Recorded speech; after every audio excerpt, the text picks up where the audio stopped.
ICE activity in Arkansas doesn't just affect Latino people. In the 1940s through the 1950s, the US did a lot of nuclear testing in the Marshall Islands. Unfortunately, the nuclear testing and the radiation of that nuclear testing affected the Marshallese people and their health. They were welcomed to the US to live over here without a strong immigration status, not a promised US citizenship, just a status that said, you could be here. Many people know it as, the COFA agreement. And individuals, for the most part, from the Marshall Islands, live in Springdale, Arkansas. Springdale has the biggest population of Marshallese people. And because of that, not so strong immigration status that they were granted, they're still at risk of deportation. Our organization, AIRE, originated last year specifically because we wanted to support, folks like the Marshallese community because they were going through a lot of arrest, being detained by ICE, and a lot of them eventually deported. One of them actually ended in Alligator Alcatraz, and it was all over the news as well.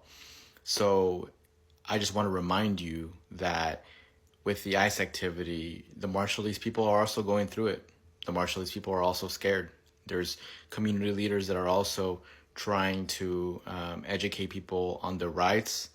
And we've seen videos on social media that have gone locally viral where the folks that have known their rights didn't open their door to ICE because they asked for a signed warrant and ICE was not able to present one.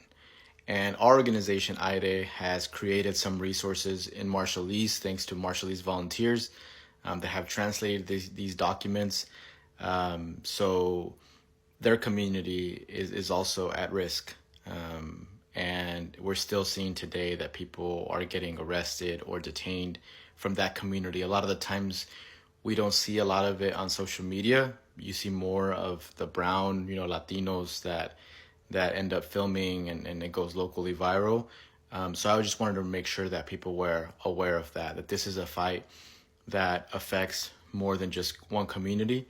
And we're lucky that, at least with AIRE and with the organizing that we're all doing here in Northwest Arkansas, we're able to incorporate Marshallese folks into organizing spaces. So definitely we should support organizations like ACOM and MEI and Ozark Atolls that are providing resources to these communities, and they're led by Marshallese people. So anything that you can do to support those organizations, check out their websites, donate to them. They get a lot of messages from people that need different types of help. So more than ever, we need to do our best to support our Marshallese neighbors and stand by them during these very difficult times.